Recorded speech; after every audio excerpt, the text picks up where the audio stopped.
So look at Anthony Ryder from South Lyon, Michigan, recently selected as the Lions 2020 Fan of the Year. He has a passion about sports broadcasting. With the 112th selection in the 2021 NFL Draft, the Detroit Lions select Amon-Ra St. Brown, wide receiver, USC. One pride, baby! Yeah!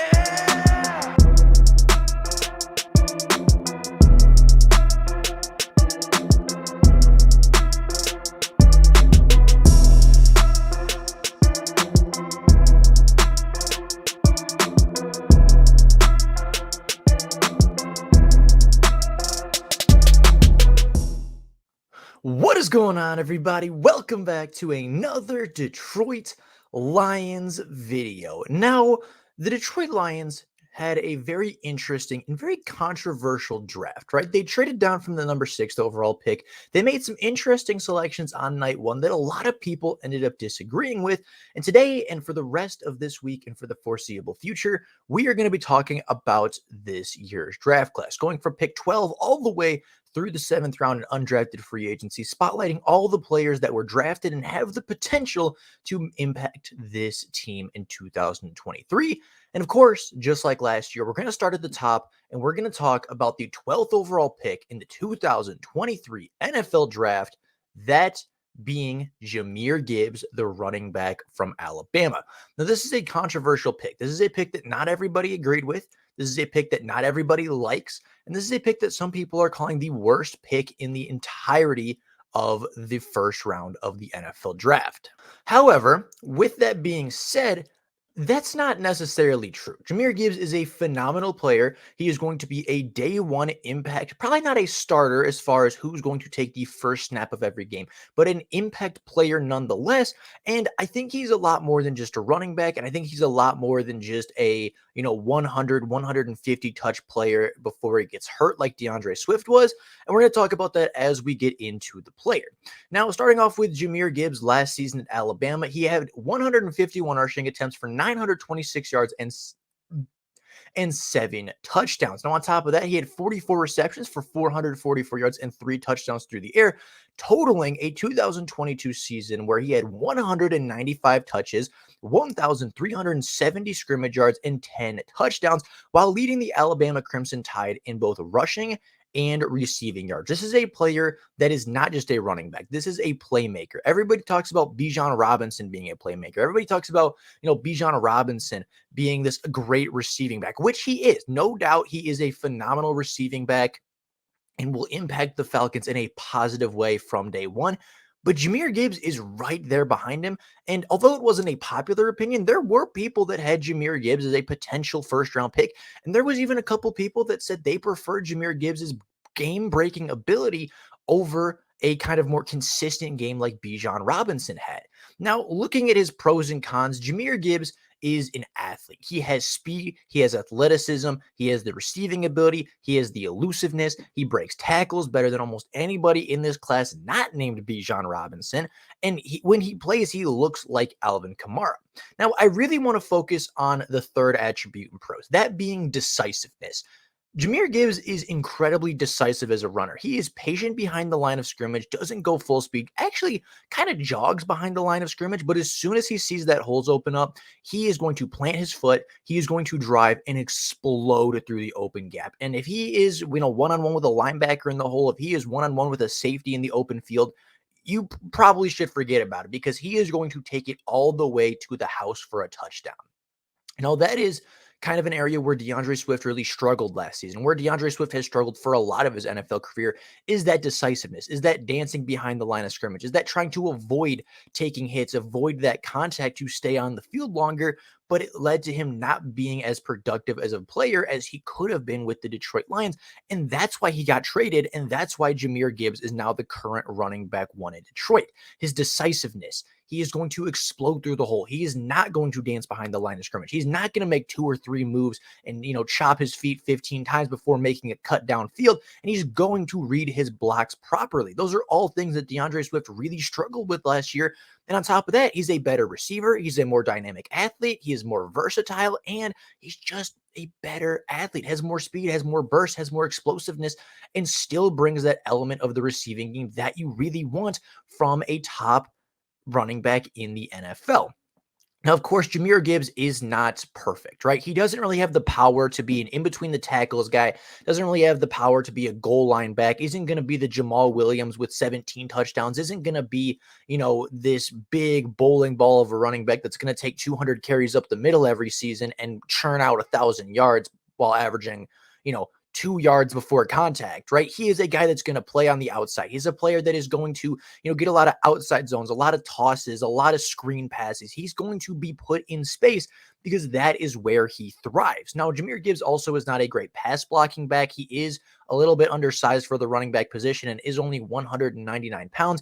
Not a ton of ability to pass block just based off of his size and based off the size of NFL linebackers. And of course, the number of touches is going to be concerning. He is a little bit smaller than DeAndre Swift. And DeAndre Swift, of course, as we know, did struggle to stay healthy. However, Jahmyr Gibbs didn't miss many games in college football despite playing in the SEC and playing at Georgia Tech, an extremely run-heavy offense that used him a lot. Despite having almost 200 touches last year, Jahmyr Gibbs really didn't face too many injury concerns. So I don't really think that there's a concern about him being injured, but again, he's not a Derrick Henry type. He's not going to take 300 touches, 300 rushing attempts a season because that's just not the kind of back that he is. He's not going to be your bell cow. That's what you got David Montgomery for. But what you get Jahmyr Gibbs for is the big plays. You get him for the receiving ability. And there's a lot of people out there that think because of his receiving ability, because of his elusiveness in the open field, because of genuinely his ability to run routes in the open field, a lot of people think he can turn into Deebo Samuel. A lot of people think he can turn into even Tyreek Hill at his ceiling.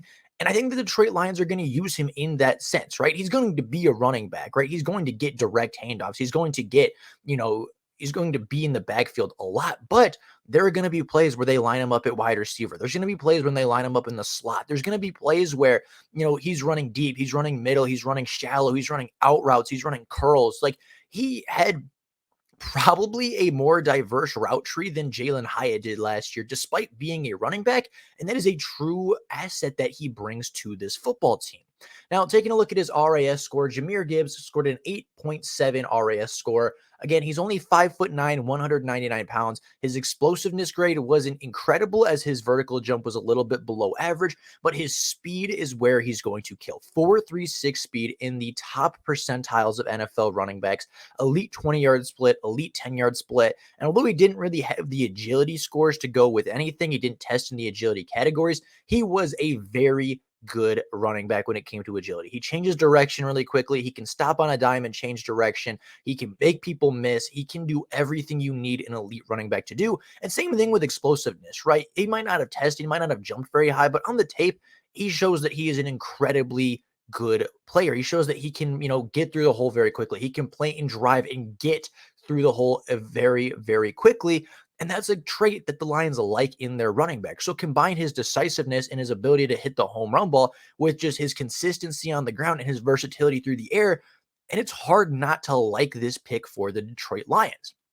Now, getting onto the final grade, I think Jahmyr Gibbs is a B+ overall player. Yes, there are, concerns, right? There is the value concern, right? Oh, you took a running back in the top 15. You shouldn't do that, right? But considering the factors that the Detroit Lions traded down to 12 and picked up another second-round pick in order to do that, as well as another fifth, I believe. They picked up 163 in return for that as well. That has to be considered into the trade because the Lions did trade down and still got a very explosive player in the class.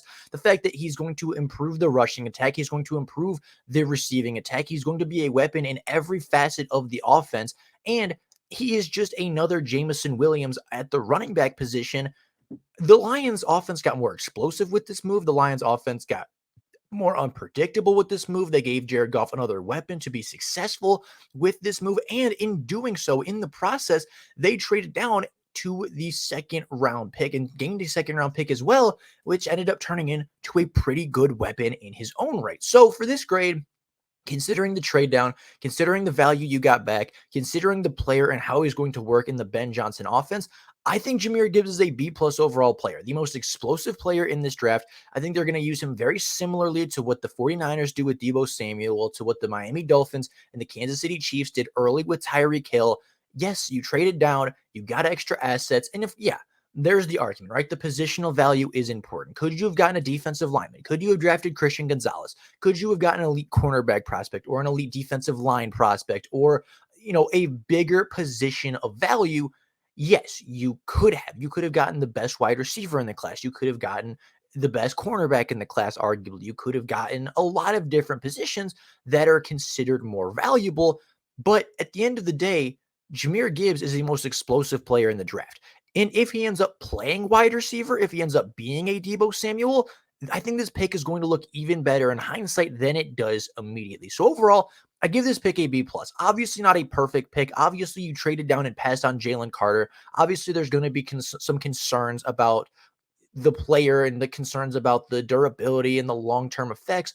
But at the end of the day, you walked out of the first round with a first-day starter. You walked out of the round with the most explosive player in the class, and you walked out with a player that makes your offense better on day one with the ability to make you better for a long time. So in my book, that is a solid B+ grade. I think the Lions did a very good job in this draft class. I think their first round was completely kind of overhated on, and I think at the end of the day, this first round is going to turn out to be one of the better ones because they're two players that I would almost guarantee are going to be hits in the 2023 season. So with all that being said, that's all I got for you guys right now. Let me know down in the comments below what you think about this pick. How do you grade the overall selection? How do you think he's going to fit into the offense? How do you think he's going to be utilized in the 2023 Detroit Lions offense? I'd be very curious what you guys think about the pick and the player. But with all that being said, that's all I got for you guys right now. If you enjoyed the content, make sure you go down below, subscribe to the channel. But with all that being said, that's all I got for you guys today. Thank you all so much for watching. And until next time, and as always, go Lions!